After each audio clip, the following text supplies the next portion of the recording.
Chers amis, shalom uvracha. Alors nous avons ici aujourd'hui une question anonyme. Bonjour, je suis aujourd'hui avec un homme qui n'est pas religieux. Personnellement, j'aimerais faire teshuva. Donc elle aimerait faire teshuva, donc elle n'a pas fait teshuva. Il ne m'empêche pas de le faire, mais n'accepte pas que je mette un kisouille, par exemple, si on se marie. Cependant, donc ça veut dire qu'elle vit avec un homme, elle est avec quelqu'un, d'accord, elle fréquente quelqu'un, et bien sûr qu'elle n'a pas encore fait teshuva, elle a envie de faire teshuva. Lui, il ne la retient pas, mais le kisouille, ça lui pose un problème. Cependant, je pense qu'avec le temps, il acceptera ma teshuva et commencera sûrement la sienne, mais rien ne nous confirme.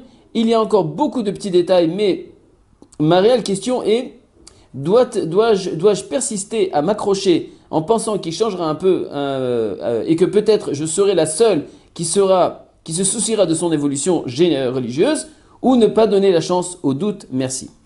Alors écoutez, quand on parle d'un shidour pareil, il faut savoir une chose, il faut que ce soit clair. Si on veut qu'un mariage à long terme persiste et réussisse, d'accord, il faut dès le départ que les choses soient claires.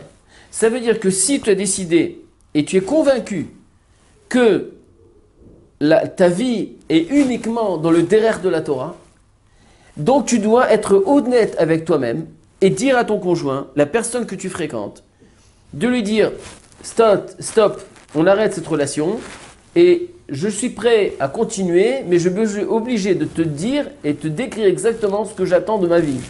Et donc, lui doit savoir, doit être honnête avec soi-même, s'il sera capable d'assumer cette situation. Mais dans aucun cas, rentrer dans une histoire, dans un mariage avec un doute, dans l'espoir que peut-être un jour il changera. Moi, je peux vous garantir que tous les mariages qu'au début, ils ont été comme ça et qu'il y a eu des promesses qui étaient dans le vent et qu'il n'y a aucune responsabilité, dès qu'après tu rentres dans le mariage, qu'est-ce que tu vas dire maintenant? Tu vas divorcer parce que maintenant il ne veut pas? Tu vas faire des compromis. Et les compromis vont t'amener à quoi? Qu'à la fin, tu pourras ni avancer dans la Torah et ni rentrer dans l'histoire. Ça veut dire quoi? Je ne t'ai pas dit chas v'shalom de quitter ce garçon. Au contraire, si ce garçon il est gentil, il a de bonnes midot, tout simplement, essayez de prendre un rave, une personne compétente, qui est capable de venir parler avec lui, parler avec toi, pour votre bien. Parce que c'est très difficile d'avoir une vie harmonieuse quand les deux sont chacun dans une autre direction. Quand quand il y a une femme qu'elle en peut plus de mettre un kissou roche, pour elle c'est la teshuva, c'est Kadosh Baruch Hu, elle veut s'approcher d'Hachem, elle écoute des cours toute la journée. Et lui, il n'est pas dans le coup bichlal, et donc il ne veut pas. Après, ça va engendrer dans l'éducation des enfants, ça va rentrer dans beaucoup de détails que tu ne sais même pas comment tu vas t'en sortir. Donc ça veut dire quoi?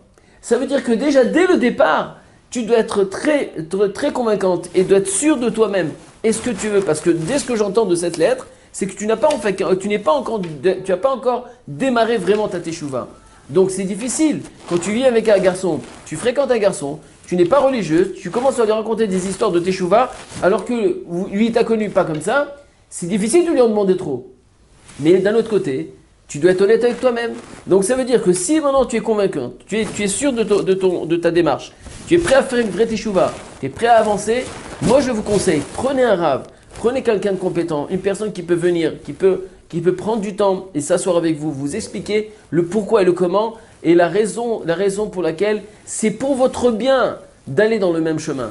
C'est pour le bien de ton mari, pour ton bien à toi, que vous ayez la même évolution de teshuva et vous avancez tous ensemble. Parce que si chas v'shalom, même si aujourd'hui tu vas dire allez, je rentrais dans le doute, je vais donner l'espoir que peut-être il fera, mais toute ta vie tu seras écœuré de l'histoire. Ça va te bouillir en toi. Après il y a les enfants qui vont venir, etc. Comment tu fais? Tu quittes ton couple, tu divorces? Non, tu vas céder, tu vas lâcher l'histoire. Et donc c'est très difficile. Et c'est valable aussi pour un garçon qui prend une démarche de teshuva et la vie n'est pas dans le coup. Rabotai, il faut le maximum faire en sorte que dès le départ, il y ait une bonne entente et on sait où est-ce qu'on va tous les deux. On veut construire ensemble, on veut arriver. Maintenant que ton mari, c'est difficile pour lui, il ne comprend pas l'importance du Kisui Rosh.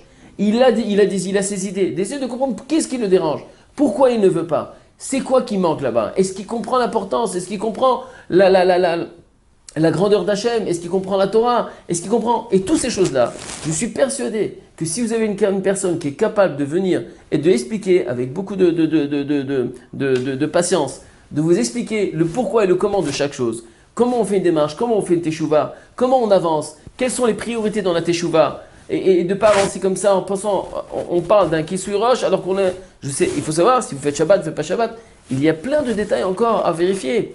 Donc moi je vous ai, prenez un rave avec vous et pour qu'il vous drive et qui vous donne le derrière, la façon, comment faire pour avancer et évoluer ensemble. Je vous souhaite une grande réussite et que Akadosh Baruch Hu t'aide et t'ouvre les portes pour pouvoir réussir ton couple et vous marier très prochainement. À très bientôt.